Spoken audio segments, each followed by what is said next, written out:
What's going on, paisanos? V here, coming at you with another video today. Just about getting over my cold, got a little bit left, but I'm feeling pretty good. And looking at Bowser Legends, it's looking really good. It's starting to shape up. We had some weird pre-sale prices, which I'll get to in a second. But for the most part, we're starting to see a set price based off upon the short printed cards in this set. Now, to be honest with you, this set has a lot of weird and odd short printed cards. I've heard YuGiOh players hit me up and go, V, there's Engage and Borsor, and that's it. To ultra rares that are short printed, all over the place. The short print is all over the place, but nothing as far as, I guess there's an idea of what's short printed, but as far as like these definitely are, we just don't really know, to be honest with you. And the prices are currently reflecting that. The uncertainty of what is short printed and what isn't. But guys, before I begin, I just want to say, I think we need to have a heart-to-heart about the market and YuGiOh economy. And I think at the end of this video, I'm gonna get to that, guys. Because I feel like a lot of people are confused, and a lot of people kind of need help with that. And maybe I might do another whole video series talking about YuGiOh economics, because it's definitely different from anything else card game wise, or even the stock market. Once again, I'll do that because I stay at the end of this video. I'll talk about that. But before getting, guys, I want to say, please make sure to subscribe, hit the like button, and comment down below. Let me know what you guys think of what is your favorite card from Bowser Legends Heroes Revenge. One thing about this set I do love a lot. The first Bowser Legends was good, second one was good, and this one's looking pretty good. And hopefully Konami keeps that trend as we move on to the fourth one, because this is a really good set right off the gate, and I think there's some good value in this set. Looking at Borsor Dragon, it currently has a $31 market price. It was roughly around $25, but we're sitting here actually at $37 for Borsor Dragon. Now, this is kind of hype. Everyone's been excited about the set, but I've been told Borsor's been easy to pull, and then I've been told it's like 2 per case. So it's really hard to delineate which is the truth. With that said, I wouldn't buy Borsor Dragon. I think a lot of YuGiOh players will be cracking open Bowser Legends Heroes Revenge, and then ultimately, everyone that gets it is going to have it. It's only a one-of for everyone's deck. So for the most part, I would wait on this card. Wait, and the price point of Borsor would go down in value. Don't jump in and get it for 37. It's just not worth it. Cyframe Lord Lamba is another card that's at $19, and we see it already going down to about $17. Then you got Salamangreat Almirage, a card which had a $19 price point, and it's kind of barely holding on to that $19 price point. Now here's another thing. I think everything with Bowser Legends Heroes Revenge is going to ultimately tank minus the short print cards. The question is, what is it? Is it Borsor Dragon, Lamba, Almirage, Magical Soldier, Engage, Widow Anchor? We just don't know. I've been told Magical Musketeer Max, the Ultra Rare, is also a short print. It's just so much misinformation. And yes, I know we'll probably get some information from this one guy who bought a bunch of cases and that was his value. But as you're seeing in Dual Power, it doesn't stand true with everybody else. Every store, every player has different ratios from Dual Power. And I think Konami is kind of mixing ratios again. And I would love to know what you guys think in the comment section down below, because I feel like with certain stores, they might have a bunch of Borsors being pulled, or a bunch of Salamangreat Almirage being pulled, and vice versa might be the short print to them. Once again, it's a very interesting time to be a player in YuGiOh and cracking packs open, because you just don't know what you're going to get. By the way, another thing about this card, you're going to want to get this card. Yeah, it's about $18, $19 right now, and it probably might go down in value. It's just a pretty good card if you're looking to play competitive YuGiOh. Sky Striker Mobile's Engage is $12. It feels so good saying that. And then went out there going, V, do I get engaged now? You never get engaged. No, Sky Striker Mobile's Engage is a great card. I think you should be waiting for this card before you go in and pick this card up. One, because of the bandits, and two, let's be honest with you, everyone pretty much knows how to counter it. Strikers is a great deck, but besides the World's thing, the World's Points playoffs, it just wasn't good enough. I don't think this deck showed as much viability in the meta. I do think it's good for locals, but if you're getting ready to play new regional season and you're looking to play strikers, you might just be disappointed depending on who you play against and what you play against and what event. Unless you're in Nebraska, then you're good to go. Magical Musketeer Max is also roughly around $7 for an ultra rare, which is relatively high for this card. Once again, I think this card, and looking at Boom Boom right there, the first two price listings has 27 of them, the other guy has 24 of them. I don't think this card's gonna be a $7 card for long. I think the value will drop. And then you got cards like Prankatops, which is still dropping down, $6 in the market price. We're sitting at a $5.65 over here for that card. It's gonna go down in value. For the most part, a lot of these cards are going to go down in value. Besides the page 1 valued cards, I mean, look at Summer Limit. It's $2.30, almost near $3. It's under $3 in its price points. It's just going to go down in value. It's just not going to maintain a high value. And I'm looking at everything. Well, to me, my favorite cards from this set It's clearly Salomon Great Al Mirage. And if I didn't have Borisov, I would probably say Borisov. This card's just great and going to be good in a lot of decks. Obviously, I'm an Ultra Guys player. It's good for Ultra Guys, but it's good for Salomon Greats. And we talked about Sengon the other day, and you could go Sengon, get rid of Sengon, make Al Mirage, Sengon Search, and then start going to other plays immediately with a Link Monster that you just normal summon. It's pretty good. And I think this card's going to see a lot of meta play moving forward, unless, once again, the ban list happens, which is going to be a big ban list. I'm predicting the Konami ban list to be a pretty heavy ban list. My favorite thing, besides Salomon Great Al Mirage, my favorite thing in Battles of Legends is the core, a new archetype, a core archetype that got zero talk. Nobody talked about it. A good buddy hit me up, I think last week about it, mentioned it, and I was like, interesting. Battle Wasp. Now, Battle Wasp is a very, very, very, very, very, very good deck that nobody knows about. And to be honest, it's rightfully so. Everyone's too busy looking at the ban list, looking at what's gonna get hit, looking at Battles of Legends for the money cards, looking at Rising Rampage, looking at World Celebration Playoffs for those expensive promo cards. Everyone's all over the place. But Battle Wasp, I'm serious, if you have time to take a look at this archetype, it's pretty cool and it's dirt cheap right now. It's insanely cheap. I don't know, what's the most expensive card? I think it's like $1, if that. It's so cheap right now. Conquering Bow is 27 cents, 18, and then 18 cents, 17 cents. I mean, it really is insanely inexpensive for Battle Wasp. And this is all they are right here. This is all they are. Each have their own different effect. They each are just, I don't know, they're just really cool cards. And like, I'll read one card. Obelisk, the Rapid Fire, 1800 attack, 800 defense. When insect effect monster, when its card's almost summon, you can target on level 3 or lower with monster in your graveyard, special summon that monster in defense position.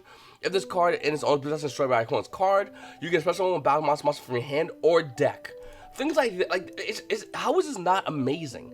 I feel like, once again, this is something that a lot of you players aren't looking at because they're focusing on other cards in Battles of Legends to put on decks they already have established. So they might not really care about Battle Wasp. But I really do think you should give Battle Wasp a try. Test it out, try it out. It looks really good. And I could be wrong, and I'm totally fine with being wrong. But reading these cards, I can easily see Konami just having a ban list come through, hitting a lot of meta decks, and then you can players going, wait a minute, this deck's resilient to what the current meta is. I'm gonna play Battle Wasp. Maybe I'm wrong, but I don't think I am. And like I said, this whole deck core is like what, $10 max, if that. It's pretty cool to get. I would highly recommend you guys pick it up. Up next, Adage Vortex Dragon. Ultimate Rare came out in Dimensional Chaos. It's the Ultimate Rare version. It's $11.65 market price, but we're seeing it already at roughly around $14 for this card. It quickly goes up to $16, by the way, for Adage Vortex Dragon. And that's just Pendulum players doing Pendulum things. Pendulum players, for the most part, know their deck is a game mechanic. And they know that they're going to be around for a while. They know that Pendulum's going to be around, and as long as Pendulum's around, unless Konami somehow bans Adage Vortex Dragon, it's going to be a card used for Pendulums. And I think that's why the Ultimate version is only, in my opinion, going to get higher and higher in value as it gets harder and harder to get. As we pull away from Dimension of Chaos, this card will go up in value if you are looking to play Pendulums. One thing still weird for me is Scarlet Red Dragon Archfiend Ultimate Rare. Market price of this card roughly around $9.50. Name and first edition has it at $36. After that one's gone, hits about $39. I'm not a big fan of this card, and maybe I'm wrong, but I just don't think it's that good of a card. I understand it's a really cool effect. I totally get that, but why would you buy the Ultimate version of a card when there's a Ghost Rare out? Once again, this is about $37 to $38. The Ghost Rare, it's double the price, but it's the best version of it. The price point Let's Play First Edition is about $66. After that one's gone, it's about $90. So I would just go for the Ghost version of Scarlet Red Dragon Archfiend. Then again, if I was gonna buy this card, I would just buy the Mega Tin version. If you want to be cheap about it, it's under $2. You also have you also have the original version from Dimension of Chaos. It's about $5.50, almost a little under $6 for the original version of Scarlet Red Dragon Archfiend. That is if you want to buy this card. I don't recommend buying this card unless you're a collector and want to pick up the Ghost Red version for your collection. It's just not worth it right now in the meta. Then we have Frame Gate Gamma. With a $9 market price, we're seeing it actually hold roughly around $8. And I think YuGiOh players are starting to look at that Lamba, maybe it's this new Frame stuff, and it's not as good. But then again, Gamma is a hand trap, and I think Gamma's always going to see play. There's two versions of the Gamma. There's the High Speed Rider, it's Ultra Rare, as well as Super Rare from Extreme Force. The Super Rare is $5, so why not spend a little bit extra and get the Ultra Rare? And I think a lot of you players are coming to that conclusion. That's the conclusion I arrived as I got rid of my Super Rares. I think at the time there were 4s, like I sold them for, and I picked up the Ultra Rares because it just makes more sense. Silent Mining. Let's check it out. $27 market price. The market price looks like to be $27, except it's really not. Looking at the first edition version of this card, it's actually at $29. And then when you go to the next first edition version, it's right there, almost near $30 for silent mining. Well, obviously, because not only besides the fact that Salomon grades are getting a Mirage, they're getting more support. We're seeing some OCG support. This card is the card for Salomon grades because it lets you add. It's a rotor for Cyberus muscles. That's you send a card from your hand to the graveyard, which helps that deck out depending on your hand, of course. But it's also good for the water deck coming out in Rising Rampage. And I think Yu-Gi-Oh! Players are starting to realize that. They're like, wait a minute, Dark Neostorm. Looking at the value of Dark Neostorm, I don't think no material is it. And we're seeing the card hit $26 under, what I think it hit like 35. We're seeing Silent Mining rise over Dingirsu, which has a $24 market price. We'll say it's $25 to stabilize, still under $27 presumptive market price. Looking at Ghost of Spooky Dogwood, we know it's going to go down in value because it's getting a reprint, who cares about that. But looking at everything else in Dark Neostorm, which isn't bad, Silent Mining is the card. And I don't know. I hope Konami reprints Silent Mining, but if it doesn't get reprinted, this is going to go higher, by the way. This is going to go a lot higher. This card's not going to stabilize at $27. We're going to see this card at $40, guaranteed. It's going to go up in value as Salomon grades see more meta play, or any other Cyberus deck sees meta play, in which I think Konami's kind of promoting more and more, but you be the judge of that one. Magical Musketeer Caspar is a little bit under. It's $21 in the market price. We're seeing about $18.50 over here on TCG Player. You got Magical Musketeer Starfire being at $15 in the market price, a little bit under about $13. Basically, Musketeers are doing Musketeer does. I said it before, even though I'm a big fan of the new Musketeer Link monster, I think it's amazing. I just don't think it merits Musketeers being at a high price point. I wasn't comfortable with seeing only Caspar have a high price point, where Starfire didn't, because Starfire it made sense that Starfire would go up with Caspar because they were just hard cards to pull, and Spirit Warriors. But looking at it right now, I just can't be okay with saying, and I said before, even though I'm a huge fan of Musketeers, I probably will play Musketeers, try them out for fun at locals. It's just not worth it having these cards be at this high price point without that deck showing any kind of playability, especially with the meta as it currently is right now. Once again, things could change if we get a ban list, but as the meta currently is right now, you just don't want to drop this kind of money on Musketeers to play the deck. It just makes no sense. Dreadside Harvester from Retro Pack 2 is almost bought out. $20 market price. Lightly Plate's about $22 roughly. It's from Retro Pack 2. It's a secret rare. I just want to show you guys. Now, a little fun fact about this card, it also had other versions, and the dirt cheap. You got the Ultra Rare from Show and Jump, it's like $1, and then you got a Super Rare from 2010 Collector's Tin, it's like 10 cents. Looking at Crabons, also kind of had a weird buyout. Market price of Crabons is roughly around $50, the market price was to be $10. I still am more of a big fan of the dual terminal cards. That's how I am in general. I just love dual terminal over anything else. If there's a dual terminal version, unless this card's like Ultimate Rare or Ghost Rare, I would say dual terminal. Depending on the secret rare, by the way. But that's how I am. The dual terminal version is like 50 cents as well. Only 20 price listings. But yeah, Crabons went up in value. It's a weird buy on the market. So speaking of market, guys, actually before I end this video, I just want to say, please make sure you paisanos hit the subscribe button, hit the like button, and notification bell for more videos. As I end this video, I'll talk about the Yu-Gi-Oh market because I saw 2 interesting videos the other day discussing the market, and everyone freaking out, everyone going crazy and talking about how everyone's doing random buyouts on random cards in the market. And I think everyone kind of forgets that Yu-Gi-Oh is fast value. There's not much long-standing value in Yu-Gi-Oh. And as we move forward into this new kind, I guess you would say, era, we're seeing long-standing value in Ultimate Rare cards, like E-Hero cards, Ultimate Rare, older ones, hard to get ones, having long-standing value. And I've seen so many arguments brought up in front of me about the market and how the market is not volatile or artificial buyouts and all this crazy talk, and people getting upset about it. And I sit there and I go, where were you when this was happening? When not only I wasn't doing videos, but other content creators wasn't doing videos. Artificial buyouts has always been happening in the market. Now you just have someone you can point a finger to and go, that guy helped point out this artificial buyout. Like Crabons, I don't understand this buyout, and I don't agree with this buyout. It's easy to say, I don't agree with it, I don't understand it. Maybe I'm wrong. Maybe someone comment down below and say, well, Crabons actually, and then fill in the blank. And then we all go, oh, wait a minute, that makes sense now. People can read the comment section too. It's not a big deal. They always do anyway. So I always find it really weird when anyone talks about the community, the the economics of Yu-Gi-Oh, and then compares it to like a stock market. Yu-Gi-Oh's like the stock market, Yu-Gi-Oh, Yu-Gi-Oh stock market, and that's it, boys and girls. And the only thing I would say is Yu-Gi-Oh's kind of comparatively to the penny stock, but then that's not really even comparative to that if you look at it for a long enough time, because now we have long-standing value. And Yu-Gi-Oh! Its own market. We can look at other markets like Magic the Gathering market with their reserve list and go, well, you see, V, Magic the Gathering and reserve list, they have value. That will never change because of the reserve list. But you're wrong. You see, Yu-Gi-Oh! Has ultimate rares and ghost rares. Is Konami making any more ghost rares? Let me call them real quickly. Hello, oh, they're not answering my phone call because they're not making ghost rares. The Department of Konami has been closed. It's just ghosts in there and cobwebs. As far as ultimate rares, you could say, well, V, they're still making ultimate rares. Sure, OTS pack ultimate rares that feature, let's be honest with you, more than newer cards. And they're not featuring older cards for the most part. They have an ultimate rare printing. The last one we saw, the only one I think we saw, if I could be wrong, is Vanny's Fiend. That's the only one I saw that had an ultimate rare printing. Other than that, they're not making old Ulti E-Hero cards. They're not going, Element Hero Flame Wingman, first edition. The original print is a lot of money. You know what we should do? Make that an OTS 11. First of all, Yu-Gi players will be, for the most part, pretty pissed. Second of all, the hero players will not be, but everyone else will be. Third of all, you're right, it would definitely kill the value of that card. Is it happening though? No, it's not happening. And the reason why it's not happening is because that's a market. And that's a market that comparative to a reserve list market Magic the Gathering. Of course, they're not the same. Yu-Gi-Oh! Once again, like I said earlier, is its own market. Now, going back to market watch channels, other market watch channels, there's not many of them. A lot of people like to go, look at all these market watch channels. The community's being flooded with market watch channels. Well, that's incorrect. It's actually not many market watch channels. There's less than a handful when you compare it to like channels that do deck profiles or channels that do talks about the game itself or any kind of Yu-Gi-Oh! Channel. Market watches are a minority, but yet get a lot of viewership. And why is that? Well, if you're good at your market watch channel, if you're good at talking about your cards, if you're good at knowing the history of the cards and playing the cards, if you're just good at saying, hey, this is a good card, look at it's going up in value,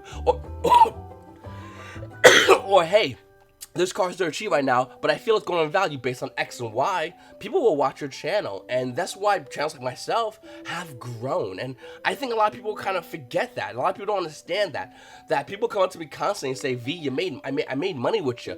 And I never met them my entire life up until that point. And I get that a lot, actually. And it happens more than I think people realize. And whether you made money with me or not, it's inconsequential to the fact that people are. And you could go, well, V, you're taking a lot of cards and you're throwing a dart at them. You're just taking darts and you're flinging at them. Well, that's also not really true. How many cards are in this game? 15, 16,000, 17,000? How many cards do I cover in the span of a month?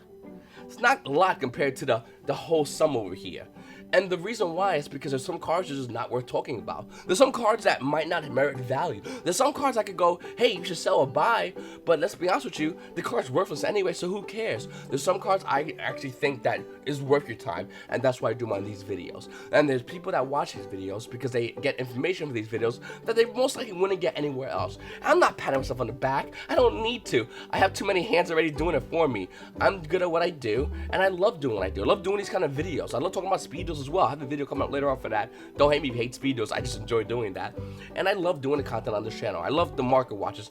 And I think that with more of these kind of market watch channels rising up lately, let's be honest with you, people they're starting, they're still working on it. Maybe they'll find a little bit comfortable zone in recording content. We might see content creators that are just better than me. The content creators that can wear my chair, sit down in this chair and do these kind of videos with this gorgeous mic and his camera and better lungs than mine. Maybe that can happen. But until that day happens, me and my chair T over here, we're just gonna be sitting here recording this content. And anybody else who gets upset about the market, upset about the volatility, upset about people spending money on the market, well, they just don't really understand that people will buy what they want to buy. And whether or not it's something I said or something I didn't say, is always up to them. At the end of the day, people with a credit card can choose whatever they want to buy. The only difference between me and their own conscience is I'm giving them some reasons what to buy. And yeah, you're right, people might lose money. It does happen. That's why these are investments. And if you go to comments in the description down below, You can read all about what I say about that. I'm just giving you my own personal opinion. You don't have to put a penny for it. In fact, don't. I don't want to hear you bitch if you lose money. But if you make money, don't tell it to me. I just don't care. I just love doing these kind of videos to talk about the market. If you do, I'll probably tell you good job. And if you lost money, I go, sorry to hear that, man. But it happens. There's an old phrase, and it used to be an old song. It's que sera, sera. It means whatever will be, will be.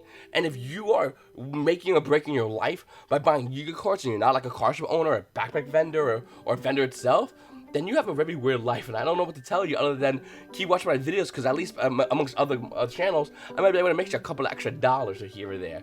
My own opinion, of course. Once again, see the description down below. And everyone that thinks the YuGiOh economy is something you can control, or something you can that's gonna go up and down like a roller coaster, and you can ride and control and talk about it. Well, you're kind of wrong. It doesn't really work that way. The YuGiOh community is very sporadic, and so is the economy of YuGiOh. It's very sporadic. The YuGiOh economy will really only do good if the game's doing good. If this game was dead, if we're in Dragon Ruler format, you really think I can make market watches in Dragon Ruler format? No, it won't work. Alright, guys, market watch today. Blaster. I keep buying it. I mean, it's the best deck around. Why are you even trying? Like, you can't do it. We can talk about deck quests. We can talk about ultimate rares, which if I was doing market watches back then, I would recommend. But to be honest with you, nobody would really care about watching my channel due to the fact that people can put that money towards Dragon Rulers, which costed a little over $1,000 for the deck. It was insanely expensive, and there's nothing else you could play. But since this game's doing good, since we have a diverse meta, since we're seeing old decks get support, channels like myself, and especially myself, that's why you say the subscribe button, is going up in popularity, because people are seeing this happen, and they want to know where the news is coming from first. So hopefully I answered your question about the YuGiOh economy. I could go on literally for hours talking about the economy. I love talking about the economy. I love talking about the game. And if you guys want to see me do a separate series, then let me know in the comment section down below. But I would love, I always love having a conversation, answering the questions of my community about the game and about the values and changes, because it's very interesting to see. We don't really see this anywhere else, and you're not going to see the economy change anywhere else except in this game. Anyway, paisanos, I really appreciate you guys watching my video. Please make sure to subscribe if you haven't subscribed already. And you paisanos, you have a nice day.